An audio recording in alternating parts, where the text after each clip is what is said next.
Follow all the latest news and more on the Chris Phillips radio page on Facebook.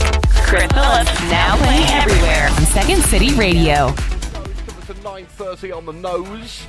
Good evening to those listening in Europe. Of course, we've got people in Corfu. I'm jealous about people in Corfu right now. Cheryl Baker, 32 degrees there. Oh, don't. Well, where I live in Kent. I think it's been 34 degrees today. Do you know something? I think I'm lying. It's a bit of a weird time, isn't it? Don't you think, to be booking holidays at the moment, because you don't know where you are with it? No, we had a holiday booked in July, which obviously had to go, and so we've got nothing. We've got nothing booked now, nothing at all. The only thing I've been doing is kind of jumping around the UK. Because you're safe in the UK, I think. To a certain degree. You're safer than probably going abroad, especially with all these different areas that keep being locked down and then unlocked. I know, it's weird, isn't it? As you say, it's a strange old time, and it's global. It's not just in the UK, it's global, isn't it? Well, so you probably are best to stay home for the time being. Well, I've been told it's actually 35 degrees, which makes me feel a whole lot better, thanks. What, in Corfu? Yeah, 35. We got it wrong. I have to do the formalities, of course. You've asked me over and over again on this station to get Cheryl Baker back on, and quite kindly, here she is again. And of course, I want to start off, Cheryl, before we start talking about the fees and everything that's been going on. How have you found 2020 in your own words? We were working up until lockdown happened. We'd just started a new tour, and we'd done the first three of the shows.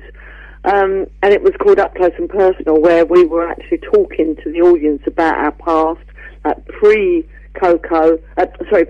Fizz. I was in a band called Coco, and showing video footage and stuff that they hadn't seen before. And then we finished the gig with like a mini concert. So it's strange that was the last one we did. I think was the 17th of March. It might have been earlier than that actually. And so since then, nothing. I've been gardening. You know, I've grown all our vegetables. Like tonight we had a baked fish with potatoes, onions, and tomatoes that I grew in the garden.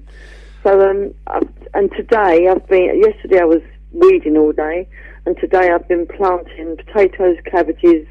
These are all for Christmas really, broccoli and cabbage. Everybody I've spoken to has said that they found out new things about themselves during this lockdown. Oh, that's another thing. Yeah, I've been writing my autobiography. So okay. That's something else I've been doing. No. We've had nothing. There's no gigs. You know, there are no theatres open. It's been such a bad time for our industry, not just for singers and bands, but for anybody to do with the theatre. Even like the techies and the sound guys and the lighting guys. We're all out of work. It's just been disastrous. Well, you're actually cleverly giving me the question to ask you. So the autobiography. Would you have started that if it hadn't have been for this lockdown, or was it was in the back of your mind to do it at some point, but it's kind of become more urgent because of the fact there's nothing happening? Yeah, no, that's it. I started it years ago, and then it went on the back burner, and there it stayed. I would not have done my autobiography had it not been for lockdown, and certainly I wouldn't have been growing my own veg and stuff like that. I have kind of enjoyed it because I live on a farm. It isn't our farm. It's a fruit farm, strawberries, and our house is in the middle of this great big farm that was owned by someone else. So I just look out onto fields of fruit, and beyond the fruit is woodland. So every day, going out walking for miles with my dog, and so fitness-wise, I think I'm fairly fit at the moment. I've been out and about, in the garden all the time. It's actually, even though there's no work, I think personally I've probably benefited from it. Not wearing makeup every day and stuff. Good for my skin. Well, it's probably been a good thing. Well, I've kind of read in the celebrity world that some people, it's made the relationship with their partners stronger. But in some cases, it's also gone the other way because people in the celebrity world aren't used to spending so much time in the home place. Would that be a fair thing to say? Has that made you stronger? No, it's made no difference to me and Steve because Steve's a musician. Yeah. So when we're working, often we work together anyway. I was doing, before lockdown, I was doing a lot of work on my own, like solo gigs on the ships. And Steve was my guitarist who would come along. So actually, things haven't changed for us. The major thing that happened was our children. Our twin daughters are 26 now. One lives in London, one lives in Hertfordshire, and they both came home. So, and they're here now. So that was pretty fabulous, really. You know, having the kids back home.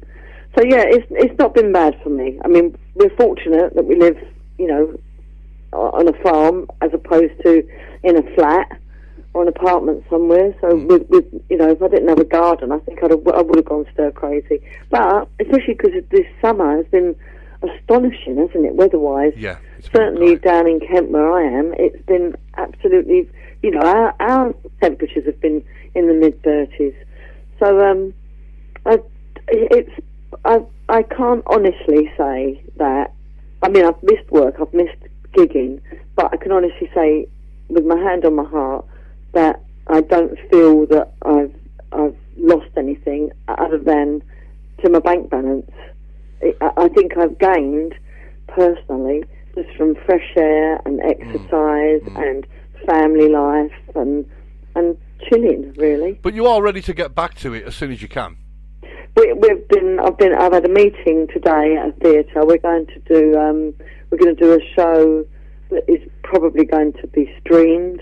We've been talking about that. You're the first one to know, by the way, because I've just literally got back from the meeting an hour ago. Bless you. We're going in the studio very soon. We're going in the studio to do some filming and doing a new album. We've got a new album to coincide with our 40th anniversary next year.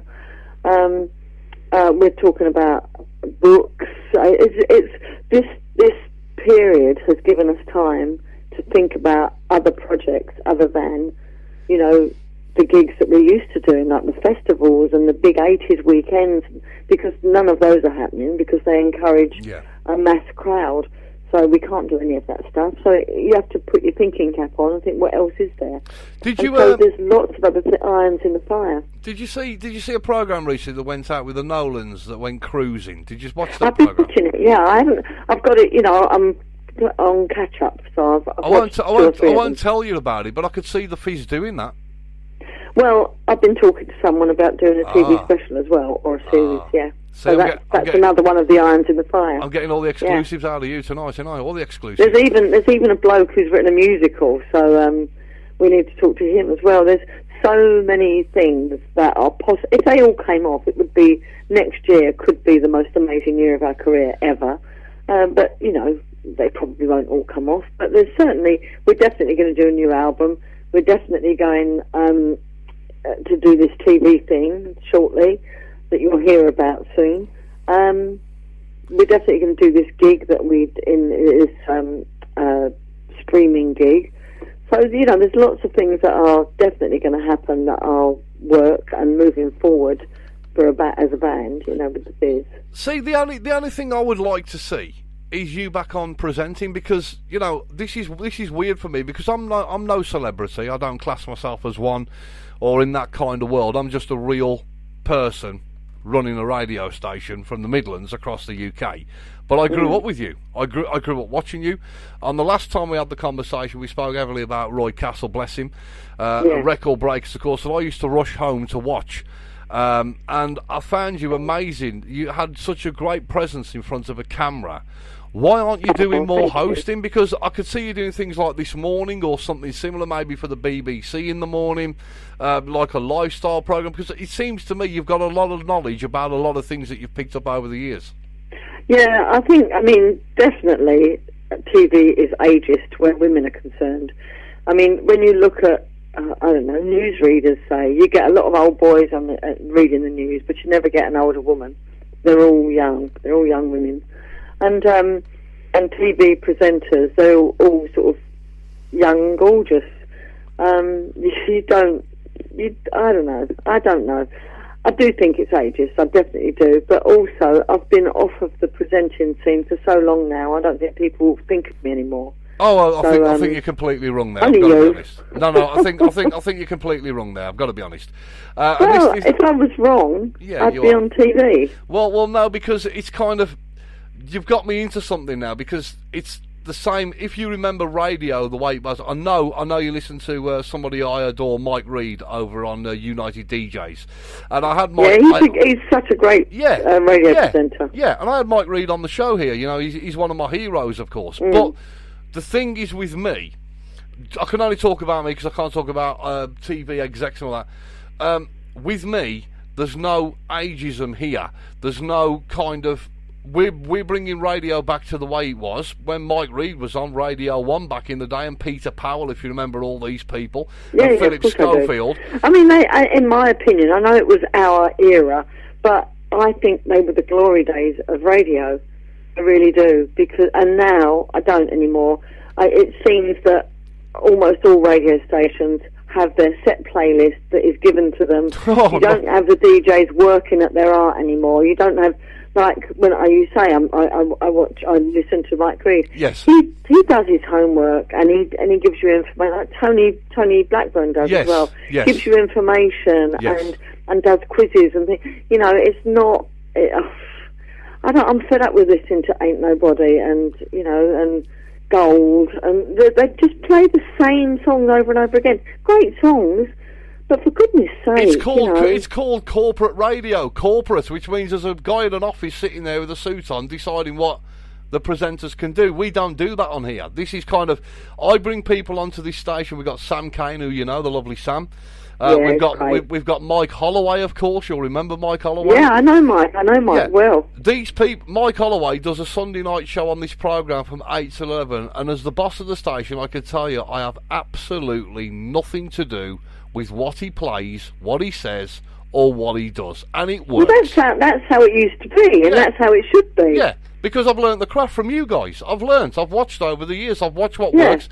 Now you've got ageism. Is in radio, definitely. Certain radio stations will only play a certain amount of time.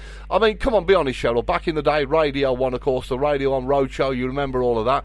Yeah, we did it loads of times. Fantastic time. But it's gone. You don't get things like that anymore. And what we try to do here on this station is try and bring it back. Which, well, no, we are not trying to. We do it. We bring it back to the days of how radio was when it was enjoyable. That's brilliant. That's great. More power to you. I feel sorry for young people now. I really think they're missing out. Do you remember a film called Rita, Sue and Bob 2? Of course, yeah. Well, there's a track in there, and I'm going to say it. Black Lace were having a gangbang. Very important in the track, in the film, of course, are dancing away. I think it's George Costigan that was in that.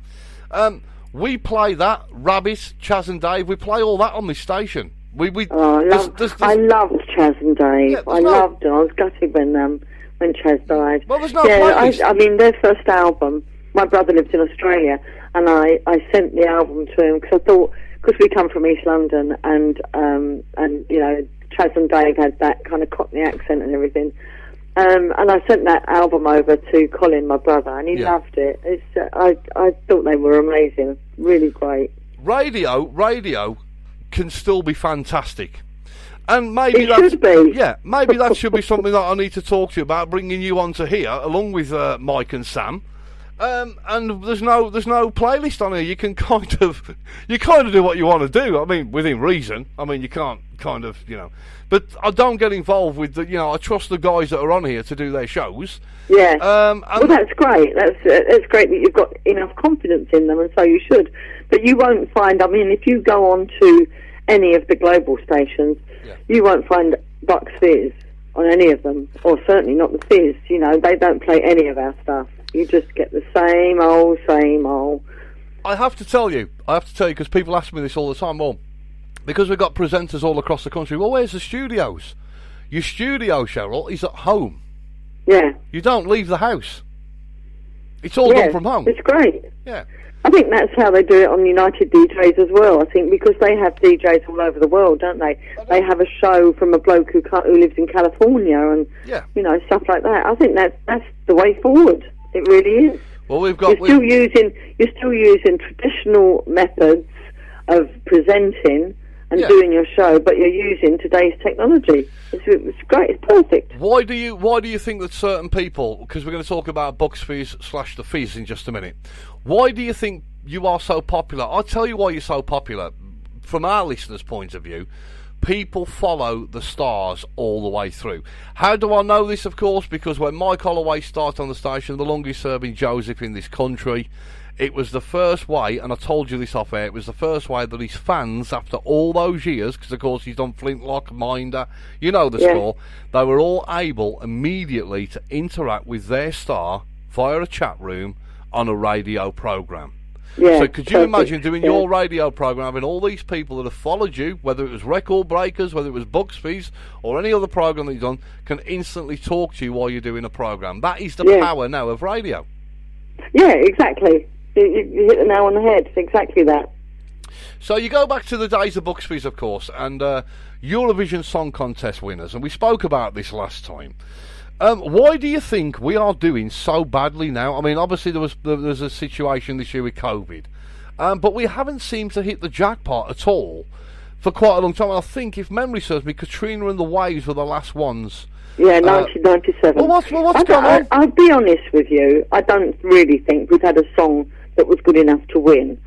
So I don't think we were, even if there was no politics involved at all, I don't think we would have won. We just would have been higher up the board than we have been. That has been ridiculous, the fact that we've been in the bottom three. For instance, Suri, a couple of years ago, she was phenomenal.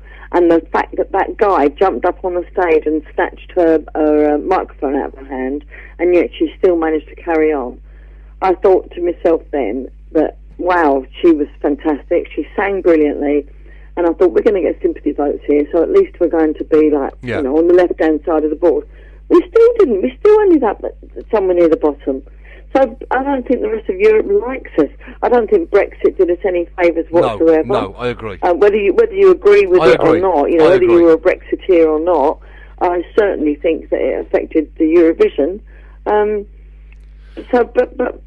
don't rule it out in the future. We could have the best song and win it. I'm going to throw the spanner in the works, and I'm also going to say the weapons of mass destruction back around that time didn't help us either. No. That's what I'm saying. Politics shouldn't be involved. No, but absolutely is. But don't we pay a lot of money towards Eurovision as a country? Yeah, there are 5 countries, I believe, that actually pay to be in it. Wow. And we're one of those 5. That's why we never have to go through the preliminary stages. We never have to do the semi-finals. We go straight through to the final. It seemed to me for a little while with Eurovision, of course, because I remember so many acts that have appeared. It seemed for a while that they were going for names more than music, hoping that the names would get us through, or kind of get us to win a bit more because a name to conjure with. And they seem to spend more time worrying about the name of the person singing the track than the actual lyrics and the track itself. Well, actually, this year, it had gone ahead. We had a name singer, didn't we? Well, we had a name writer. Yeah. He was famous for writing some huge hits. Yeah. And had a bit of success, himself. But I don't know if he's going to represent us next year, because I think they're given the option. All of the artists and the countries are given the option of putting the same artist forward. Obviously, it has to be a different song. But again, I don't think we would have won this year, because I think it would have been that. I think it was Iceland. They had that really strange-looking band or group of singers, and with a really quirky song. And I think that's the thing with the Eurovision. There has to be something that makes it stand out. And like with us, ripping off our skirts, definitely. With Conchita Wurst with the beard, and last year, or the last winner, the Israeli girl, singing, clucking like a hen, and so there's always something that makes it a bit quirky, and I think our songs have been nice but not good enough, so not quirky enough, or they not. Dare I name that famous show? They don't have the X factor.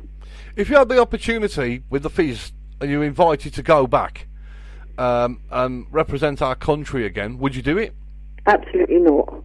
Why? Why? I would Why? I'd love to go back. I mean, next year it's 40 years since we won, so I would love to go to Holland and be there. Just I have been to the Eurovision a few times, and to be perfectly honest, it's a great massage for your ego. We are Eurovision royalty, and wherever you go, they go, "Oh, you fuck this, oh my God." And and I do love it. I do. I mean, anybody would. So I'd love to go back next year, but to represent my country again. Listen, we won once. There's only one alternative to that, and that's not to win, and that would be awful. So you can't do better than to win. So we'll leave it there. Well, I'm gonna bump up your ego because, like I said, I'm not a celebrity, so I talk how I feel. When I first saw you perform that, not only were you a beautiful band, a beautiful band, but you were stunning, Cheryl. And I mean, for me, I was enjoying the music, but concentrating heavily on your gorgeous features because even now, I don't think you've aged. Genuinely, I mean, look, I'm a big fan. Let's be honest about it, but you haven't aged. In fact, I think you look even better now than you did then. I do, genuinely. I'm being honest. You must go to Specsavers. No. I'm being honest, of course. And I think Record Breaker's success as well, in part, 50-60% of that has got to be taken by yourself, because Roy Castle, a legend, nobody can ever say anything different. But I think it worked with both of you presenting that programme, bouncing off each other. That's the way I viewed it. That's the way I see it. Yeah, it was great fun. I mean, we did work well together. It was, and we did have a laugh. And he was a really lovely bloke to work with. He had a fantastic sense of humour. And when I got pregnant, it was I had my children in 1994, and we did the last series of Record Breakers before he died, in 1993, and I discovered that I was pregnant actually at the first studio recording of the series.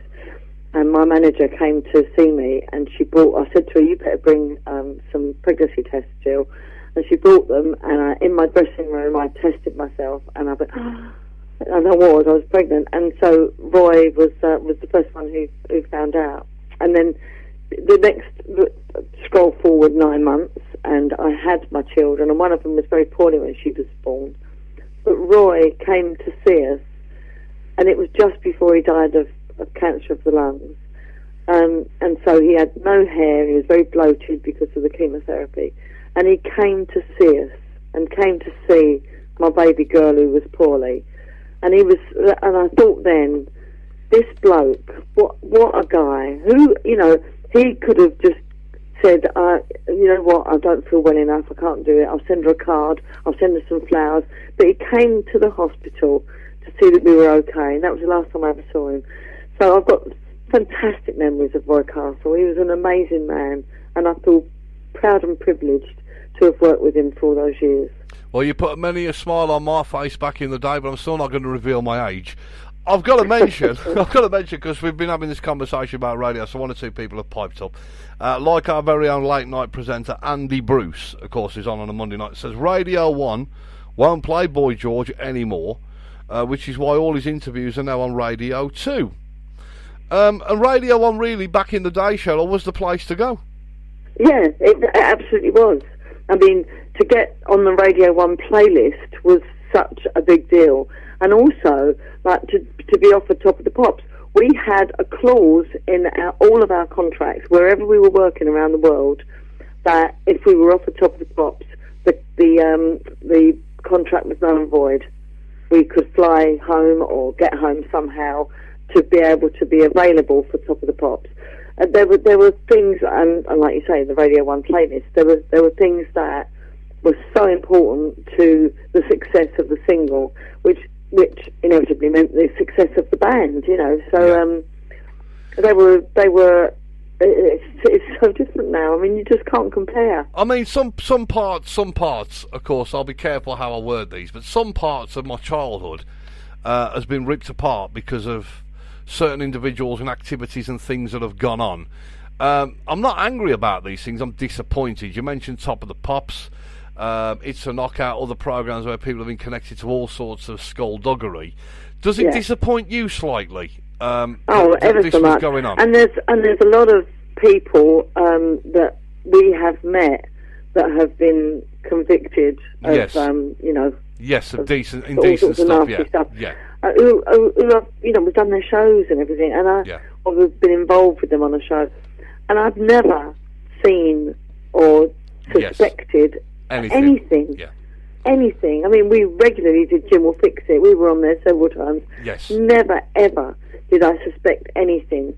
So it took me by a huge surprise when all this information came out. But I never saw it. Isn't that to do with your personality, though? Because like people like yourself, I'm presuming here, will probably see good in everybody, so you wouldn't be looking for the rotten egg in the room. You might be right. You might be right. I do see good in people. I've got a very happy.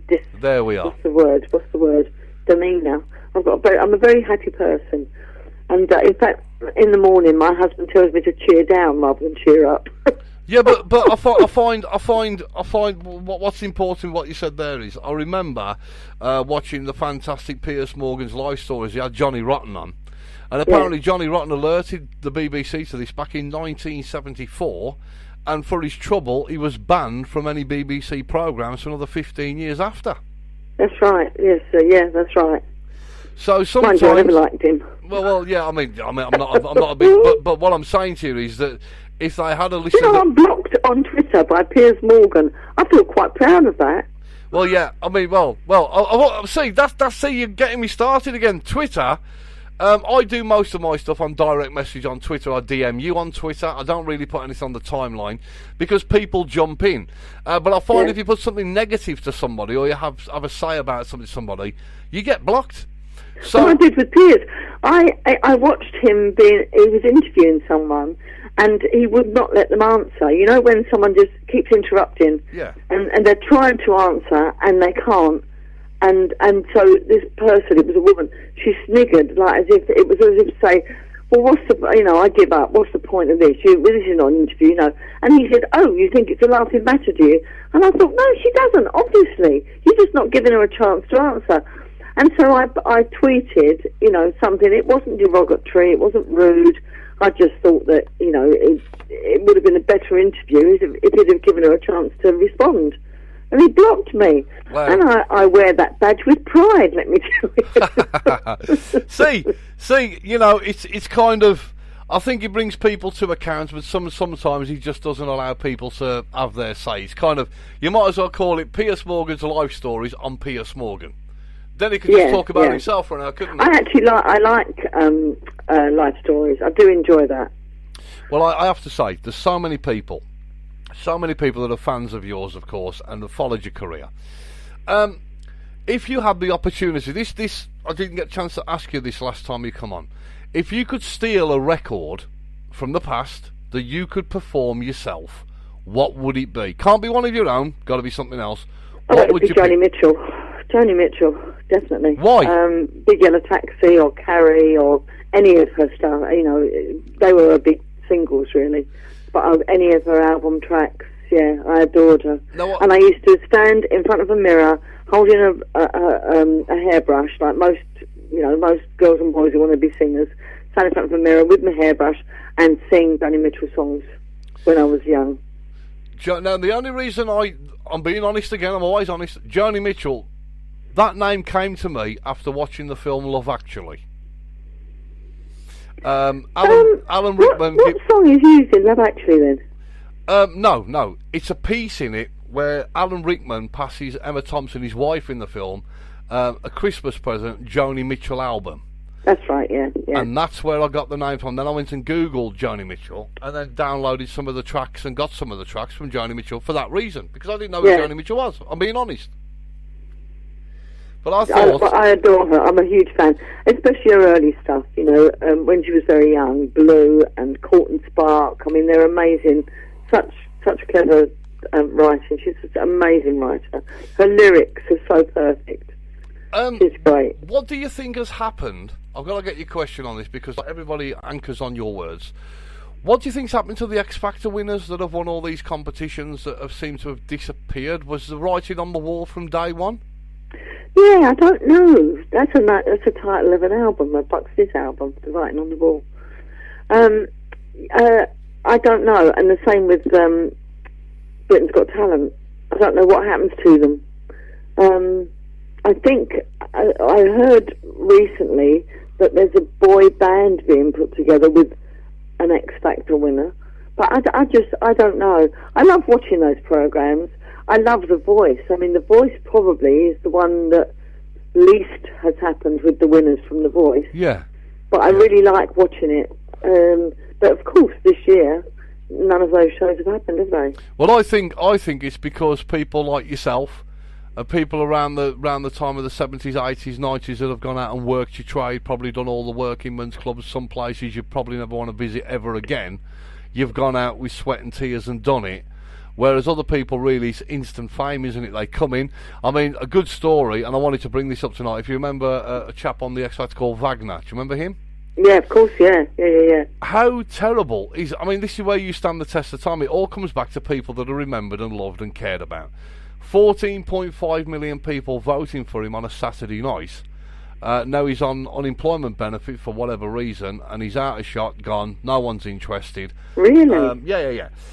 So, how would that kind of sit in the Cheryl Baker's world? If you were on a programme on a Saturday night getting 14.5 million votes, and then 10 seconds later you've forgotten about it, what would that kind of do to your mental state of mind? Well, I did a television show with a boy that was in Hearsay. And do you remember Hearsay? They had a massive single. Pure and Simple. They had a massive single and then another minor hit, and then they were dropped. Yeah. And because he was only young and he'd just suddenly been given all of this notoriety and fame, and then it was just taken from him, he had a nervous breakdown. And he's only a young lad. Terrible. And so I think you're right. I think when you're in this business like I have been, yes, and even like going back to the 70s when I started working in bands, I earned my stripes and I learned the pitfalls and the honesty and the dishonesty of the industry, who to believe and who not to believe. You know, all the old flannel that people give you. You know, I take it. That's how gorgeous you are. You've answered it right there. You've gone through the periods of the ups and downs. You've known what was coming, good or bad. Whereas these guys are kind of slammed in front of the TV. They're kind of, I always think like they've shown a room full of gold bullion bars, and as they're about to head to it, they put a padlock on it. Does that make sense? Yeah, exactly. Yeah, that's it. It's very unfair. It's very unfair for them. Right, now, I want you to say hello to somebody a minute. Let me just play this to you. Have a listen to this. Tell me if you remember this track. Have a listen. Do you remember this, Cheryl? No, I don't think I do. Keep listening. I'll move forward a little bit in the track. You'll get it in a second. Because you're going to know this singer. It's a singer called Angie Brown. Who had a hit. Yeah, I know Angie Brown. Here cool. we go.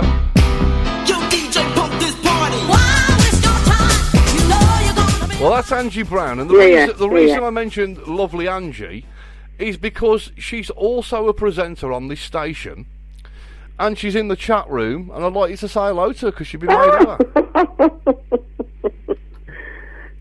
She's in Angie, yeah. Yeah, she's in the chat room. She can't hear you, but she can hear you, but she can't obviously talk to you. She can't respond. No, she's in. If she was in our chat room, she could. But there you go. There you go. Angie's just put. Oh, bless her. So this is again the live chat room. She's on the radio after me at 11 o'clock. And she loves it. She loves it. Fantastic thing. We have to put a campaign up to get Cheryl on here. You know, Cheryl Baker's 80s cuts. We could call it Cheryl Baker's 80s cuts. That's what we could do. Okay. I like the sound of that. There you go. She's just put, "Hi, darling. I've seen you at Manchester Pride, and we got a photo together." Says Angie Brown. That's right. Yeah, that's right. There you are. That was good actually. All those, I love Pride gigs. But have you noticed all these people that are on here, Cheryl? They're all fantastic people. Sam Kay, Mike Holloway, Ian Brown, Angie Brown. This is, because I don't even know what Angie's doing tonight. I just kind of put it on Alexa and listen to it when I come off. I've got to mention the Fizz. Now, of course, before all this happened and all this with COVID, obviously you were planning to do some stuff. How's it going with the Fizz, and how's everybody in the band, Fizz? How's everybody doing? They're great. I saw Mike yesterday, actually. I saw he popped by on his way home from somewhere. As I said to you, we've got a lot of stuff in the pipeline, so it's we will be working together in a couple of weeks. We're going to be doing some TV stuff and there's, as I say, next year's our 40th anniversary, so we intend to celebrate next year. It is all dependent on COVID. It is. I mean, we have gigs booked in January, proper theatre gigs. Will we be able to do them? I have no idea. We're going to be carrying on with our up close and personal tour, and all the gigs that were cancelled from this year. Hopefully, they've been rescheduled for next year. Yeah. Hopefully it'll happen. Next year could be the best year ever, possibly. Or it could be the same as this year. It could be a big damp squib because of COVID again. But what can you do, Chris? What can you do? It's out of our hands. And if the government say you can't open the theatres, you can't do gigs, you can't socialise, you've got to keep 2 metres away, you've got to wear your mask, then you've got to do it. If you're told what you've got to do, then that's it. You can be cheesed off by it, but you've got to do it. But again, it comes back to the point we've been talking about all through the chat tonight. People remember Cheryl Baker, they remember Bucks Fizz, the Fizz now, because we've grown up with you. This is why I dropped in a bit about the X Factor and Britain's Got Talent. They kind of come in and go out. How many? I mean, my daughter's just about to turn 18 now. That's scary. 18 years gone. And you're talking to an educator about people like yourself going back to Depeche Mode, Pet Shop Boys, back even further, Elvis Presley. I can't see many people. When my daughter gets to my age, saying, "Do you remember that band Tattoo? Oh, what a great band!"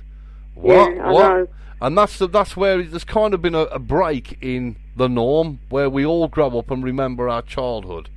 Yeah, it's difficult. It's going to be different. I mean, the 90s wasn't so bad. That was like a crossover time. I think like my children really remember bands and everything from the 90s, but now they just come and go so quickly, don't they? There's nothing. You've got Adele, you've got Ed Sheeran, you have got some stayers, but most of them, just like you say, who?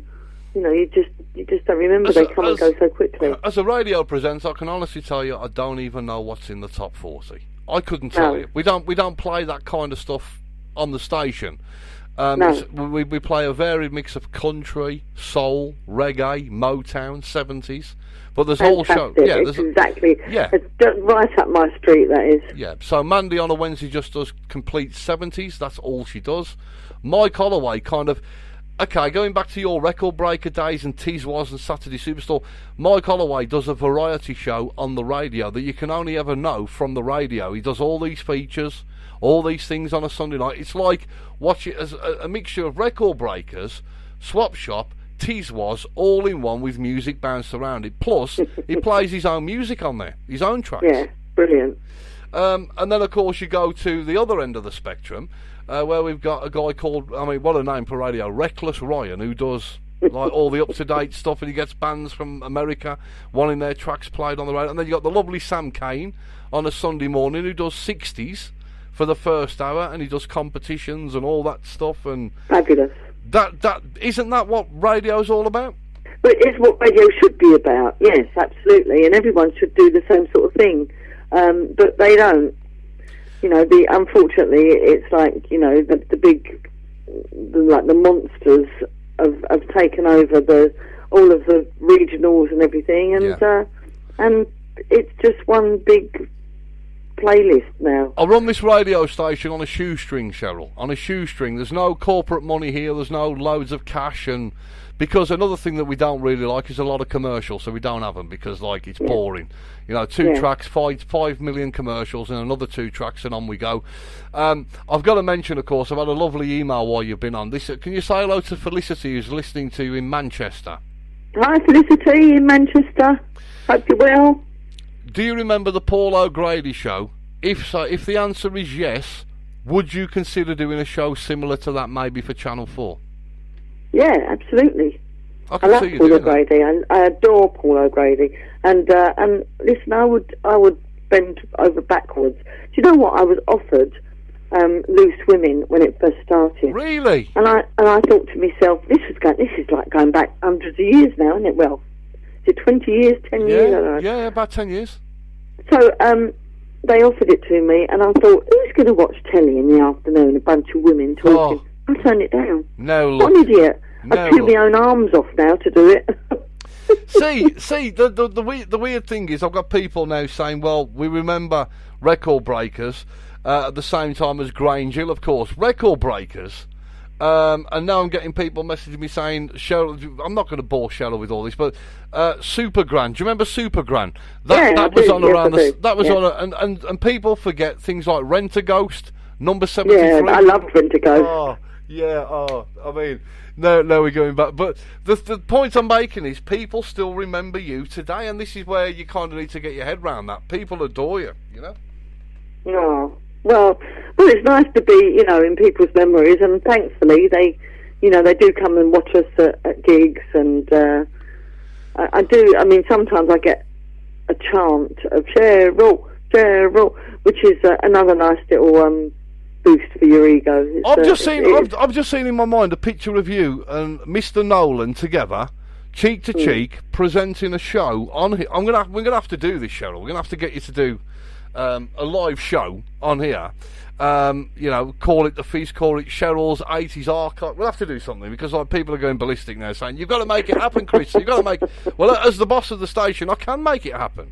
You can. Of course I can. And you should. Yeah, I think we need to talk about this off air at some point.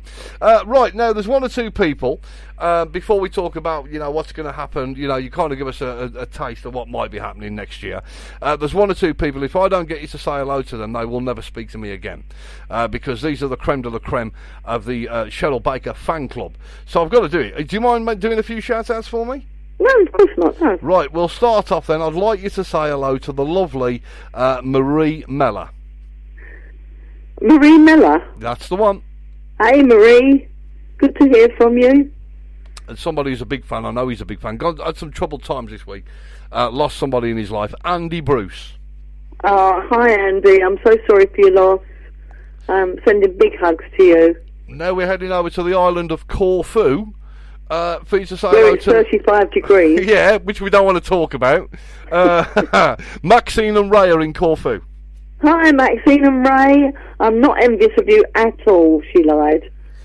Now, somebody, of course, who spends a life helping others, charity organisations, doing loads of stuff, of course, to keep people safe during this terrible time. Can you say hello to Michelle for me as well? Hi, Michelle. You're doing a fantastic job. We love you for it. Another big fan of yours, Elizabeth Dixon.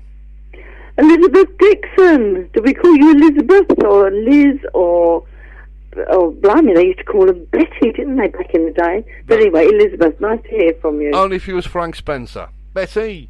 Betty. Can you also say a big hello to Scott and Kelly, please, in Smethwick? Yes, hi Scott and Kelly. I hope Smethwick is lovely this evening. And we've got two more for you to do.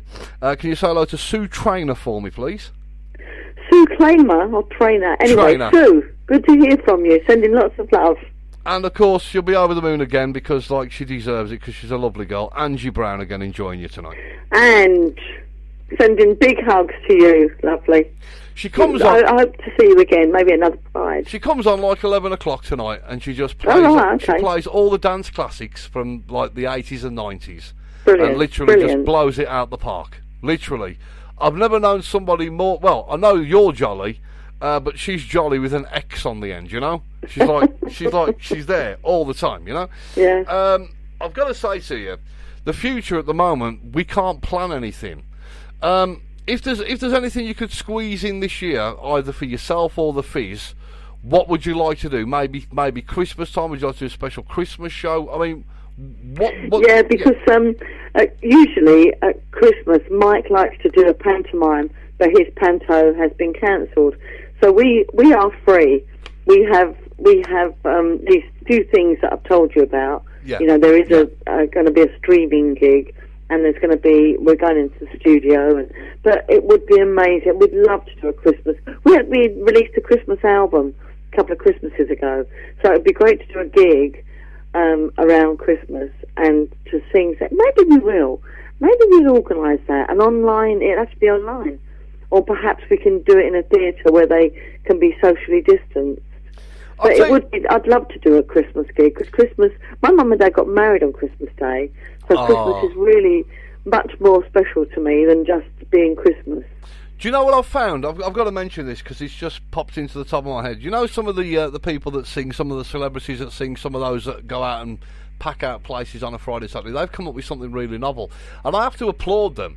Because if you're going on to, you know, depending on what your financial persuasion is, going on to social media and asking for money isn't the way forward. It's not the way forward. But what I've found is a lot of people now are using things like Instagram, Facebook to broadcast live. So they premiere a show. And instead, and I do love this is great, instead of asking people to send the money, because obviously they've got to earn money, because everybody's been cut off from earning a living. Yeah. They've bought up a thing called a virtual tip box. Have you heard of this? Yeah, no. We did it. I did a gig with a friend of mine, Jamie Moses. Yeah. And I sung. Jamie did backing vocals. My husband Steve played guitar and sang a bit. And we had a tip box, yeah. And we made £250 each. Well, but see, at the end of the day, having that there, you know, I'm very heavily into promotion. I do a lot of stuff in advance. I see people pop onto social media saying I'm going to sing some tracks in 2 hours, bung us some money on PayPal, and they're really good, Cheryl. I mean, honestly, really good. But it has to be promoted right. If you promote it right and use, 5 or 6 available platforms so they're all linked into one instead of just Facebook, because people just go to Facebook, use that thing. Well, that's great. We'll rock and roll on there. You can actually interlink streams now into one, where that £250 with somebody like me involved would have been like £5,000, £6,000, £7,000. Yeah. So, but don't you like the idea that people just doing a little bit, earning a little bit of something, maybe a weekly shop, but it's something. Oh, well, that's it. That's what I did it once, but also me, Mike, and Jay, we did a chat line on Facebook, and people paid to send us questions that we could answer, and so, but it's been the only thing that we've been able to earn any money at. So it's really good. If you and the fans like it as well, because they're getting to see us. You know, they were supposed to be coming to all our gigs this year, and they couldn't. I mean, because of COVID. I mean, I'm not it's a way of them seeing us and asking us questions and things. But and in return, we earn a little bit of money, which we need. I'm not going to give. Well, yeah. Such a dire year, for earnings. I'm not going to give all my secrets away on the radio because that would be stupid. But obviously, I've been around this game now for about 10 years, so everything that's been built through this station has been done through me. And what I mean is, there's no corporate bods here. There's nobody. There's no back house staff and all that. It's all a load of rubbish. But I know ways of putting things together. So if you ever decide to do anything like that in the future, speak to me, because I can show you how to link sites together. Okay. And things need to be done in advance. I mean, you got people saying I'm on tomorrow night, Tuesday. It's a load of old cobblers. What you need to be doing is saying that we're premiering this. It's a one-off conversational gig, and it's going to happen on, for example, the 20th of October, and you have to make them petrified to miss it. And by doing that, that gives you 6-7 weeks to basically build up build it all up, get that volcano erupting, and that's when you earn your money. Because if you're going to go all in for something, why not go all in proper than just go all in to test the water? Yeah, great idea. That's Thanks the way. Very much. You'll have to keep in touch with me, Cheryl, won't you? Yeah, I will do. Well, if I remember. No, well, I shall just keep DMing you when you're back into Wi-Fi zone. You should pick me up. All right then.